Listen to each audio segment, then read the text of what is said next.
Hello, I'm Zoe, and I'm 28 years old. I'm now the owner of a successful business, but it wasn't always like this. I used to work for my father, but he decided to throw me under the bus. Let me just tell you the story from the start. My parents had me when they were very young. I think they were about 16 when they had me. My mom wasn't entirely sure who the baby's father was, but she knew it was one of two people. Right before she started seeing my dad, she had been with one other guy. Anyways, when she got pregnant, she figured my dad was my father and told him so. Needless to say, neither of my grandparents was happy with what my parents had done. My mom got kicked out, and my dad was allowed to stay with his parents only until he turned 18. Mom moved in with him, and they had me a couple of months later. My dad's parents didn't help much with the child care. They took care of me while my parents attended school, and as soon as they got back, I would be given right back to them. My grandparents didn't help financially either because they believed that since my dad and mom were old enough to have a child, they were old enough to pay rent. Since they didn't ask for rent, they believed that their financial obligation to my dad didn't exist. My parents worked hard to provide for me. My dad skipped going to college because he didn't have the funds. My grandparents didn't give him the money they saved for his college because he got my mom pregnant. My mom decided to stay at home and take care of me. Along with working 2 jobs, my dad partnered with his 2 friends to start a business. It wasn't really picking up fast, but it picked up enough for my dad to let go of 1 job. And that's how it was until I was about 17. The summer of my junior year in high school, I was bored. So I walked up to my dad's office. "Hey Dad, I'm bored. What are you doing? And could I maybe help?" "Oh, honey, why don't you go outside and play?" "I'm not 6, Dad. Seriously, let me help you out." "I don't think you'd be of much help. It's just a lot of work stuff." "Oh, come on. How bad could it be?" "Really? Okay, how about this? I have to organize a bunch of data, but this Excel sheet is taking too much damn time." "That sounds really easy." Is that sarcasm? I'm sorry, I'm too tired to interpret anything right now. I have a deadline to meet or work will be backed up like crazy. "I did a crash course on Excel and I think I may be able to help you out. Dad, why don't you go to sleep for a little while and I'll fill in the data for you." Are you sure, honey? Yes, just trust me, okay?" I'm only trusting you because I've seen how good you are with these kinds of things. "I won't disappoint you, I swear." What would have probably taken my dad another 2 days to finish, I finished it in 4 hours. My dad walked in with a panicked look on his face. He saw me sitting at his desk and playing some games on his PC. His panic grew even more. He rushed over to me and began yelling at me for wasting time and delaying his work. He looked close to tears. I calmed him down and I showed him the complete sheet. His tears dried up and were replaced by shock. He looked at me in awe and asked me how I did that so fast. I looked up at him in pride and told him about how I did it. My dad just shook his head at me. He told me none of this is going into his head. He asked me how I would feel working part-time in his company. Since I had the entire summer free and I had absolutely nothing to do, I took my dad up on his offer without any hesitation. My dad promised to pay me and he stuck to it. That's how I started working with my dad. Initially, I worked a lot of desk jobs, like data entry, but as I continued to work, I also studied. I got into this great business school. Dad had inspired my interest in business. While I never would have said it back then, I realized after about 1.5 years of college that my dad's lack of proper knowledge was what was stopping his business from growing. I took everything I learned from business school and began to apply it into my dad's business. Of course, like a lot of men, it was very hard for my dad to not let his ego get in the way. He didn't want to accept that he didn't know things. He was very hesitant about letting me give any ideas or suggestions, but eventually he began to see reasons in my arguments. I remember having these huge fights with him because he would never listen to me. It often got to the point that Dad and I wouldn't speak to each other. My poor mother was always caught in the middle. She would try her best to patch things up between us, but it never worked. I remember this one time we got into an argument so bad that we were yelling in the office and everyone stared at us in horror. My mom happened to hear about it, and when she called Dad's assistant to find out when we were coming back home, she caught a bit of the fight. When Dad and I got home that day, all the anger we felt towards each other disappeared when we saw the look on my mom's face. She was fuming. "Look, I can't handle this anymore. If you two can't work together and sort out your issues, I'm done. This constant arguing is affecting the whole family and the business. You guys are putting the business and our name to shame. Get your act together, or so help me God. Reese, it's not that simple. No, Dan, it's that simple. Put your ego aside for a moment and really listen to Zoe. She's not a child anymore. Her opinions matter. Exactly. Thanks for understanding, Mom. Nuh-uh, Zoe. You need to be a lot more patient with your father. I know that you think you know everything because you studied about it, but your father still has years of experience over you. You should know that he has better understanding of things than you give him credit for. All right. Maybe I need to listen more, but Zoe, you need to give me a chance to explain myself too. Fine. I'll try to be patient, Dad. Good. Now we're all in this together. We'll find a way to communicate better. I think seeing Mom that way scared Dad and me, so we behaved well. Dad began to listen to me a little more, and I was a little more patient with him. Around that time, I had started and completed my master's, so I had more to bring to the table. Dad's good behavior only lasted so long, then he went right back to his old egotistic self. And that was because our business began to grow. We began to make insane profits and had valuable stocks in the market. I, however, continued to exercise patience with my dad because I saw how necessary it was to help the business flourish. We began to make money. We lived lavish lives. Everything was going well, and then one Christmas, Dad decided to buy a 23andMe test.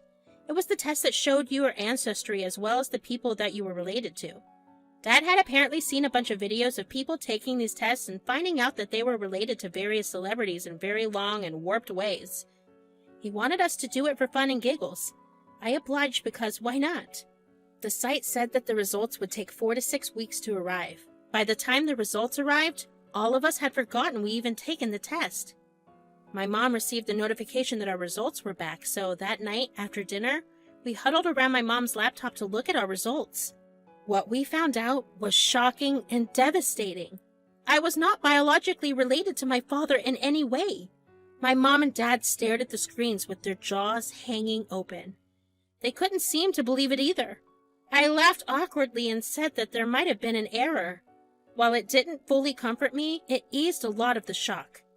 Well, that didn't work for my dad. He became quiet and reserved. He refused to talk to either me or my mom. Sometimes at night, I hear them argue. The next morning, I'd see my dad sleeping on the couch. Finally, my dad approached me one day. Zoe, we need to talk about what we found out. It's been tearing me apart.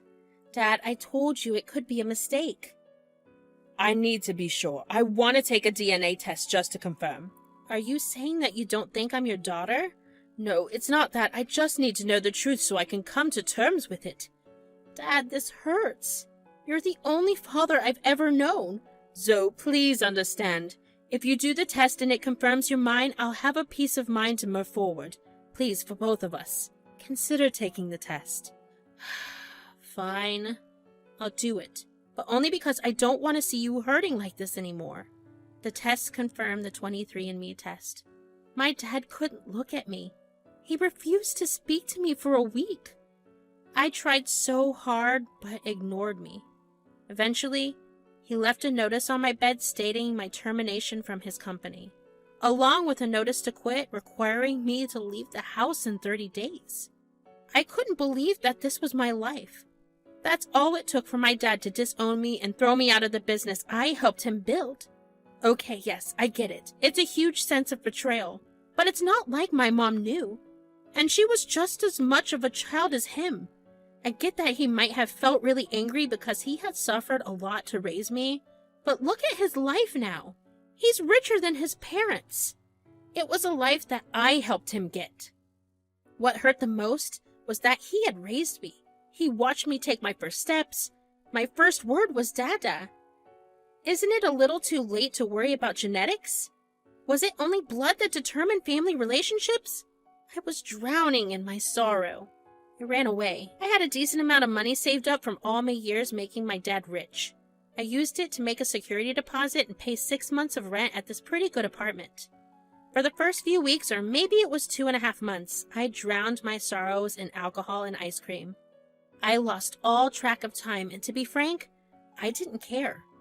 Then my mom visited me. She knocked on my door for ages. I didn't know it was her at the door, but I knew I didn't want anyone to see me that way. Then I heard her scream at me to open the door. You better believe I ran to the door like my butt was on fire. My mom was usually a very calm woman, but the second she raised her voice, you have about 5 seconds before she lost it at you. Mom, what are you doing here? Geez, you're a mess. Yeah, I found out I wasn't my dad's daughter and he decided he didn't want anything to do with me and took away my only passion and source of livelihood.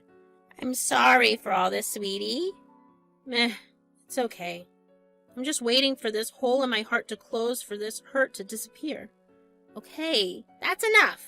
You need to stop wallowing. Just because you stopped working at your father's company doesn't mean you left all your knowledge and skills there.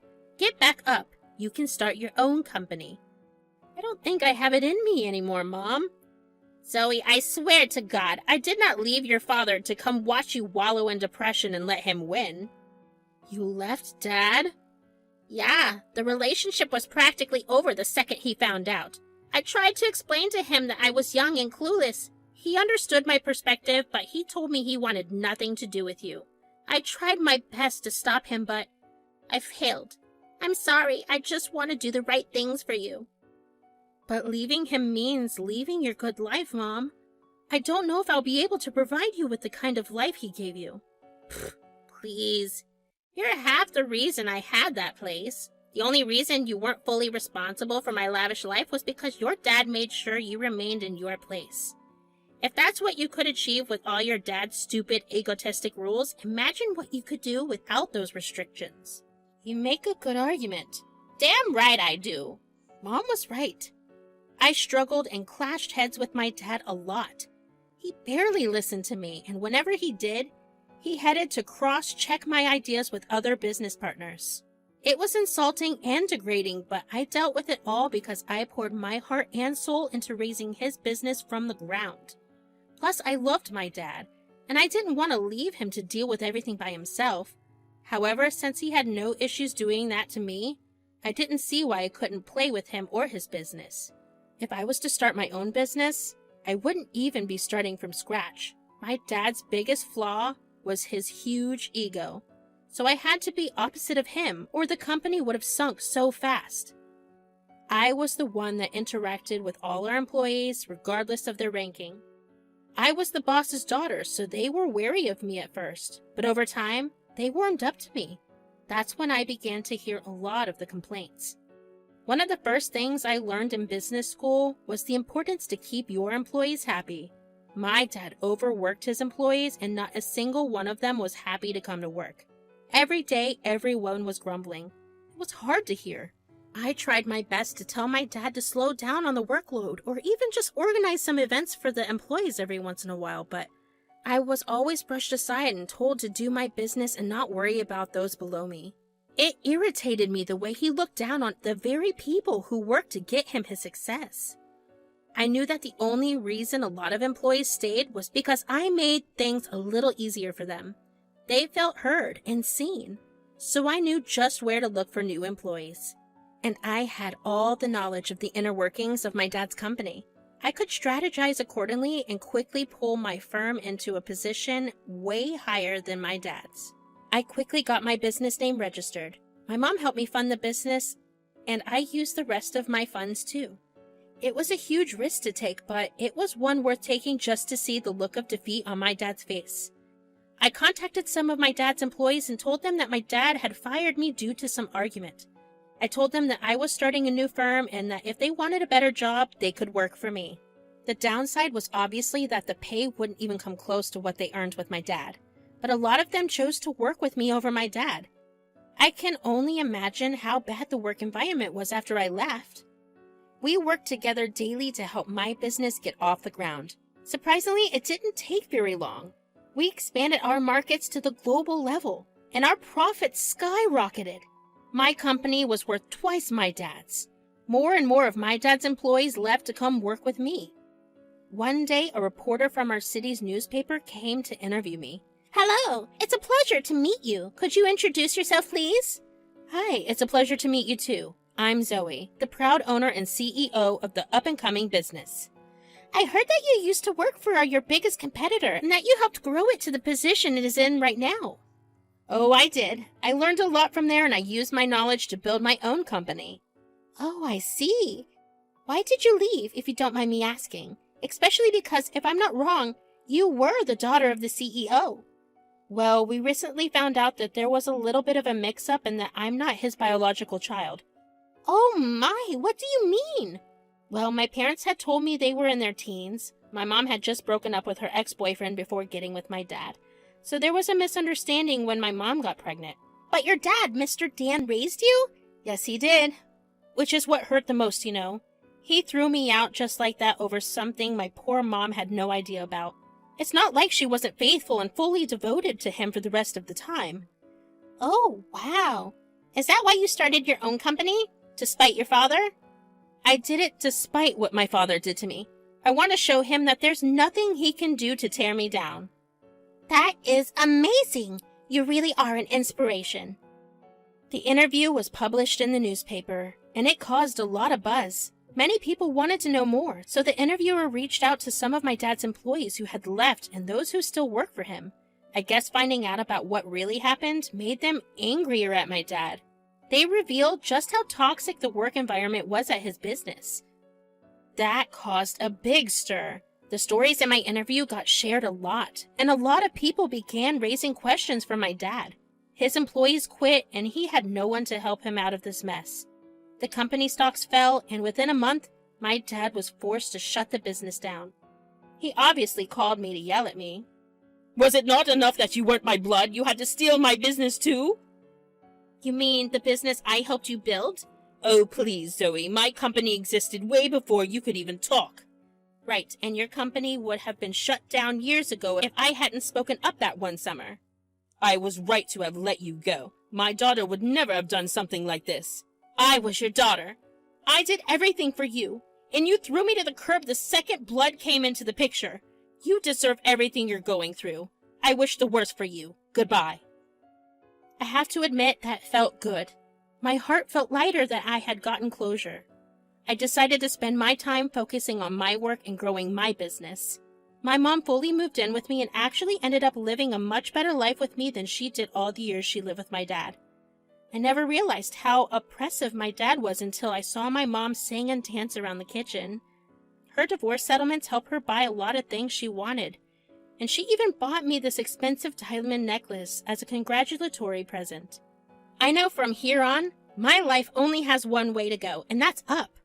All of you listening, I just want you to know that blood isn't the only thing that determines what family is. There are many times that your own family disappoints you, and it's your found family that picks those pieces up. Thank you for listening.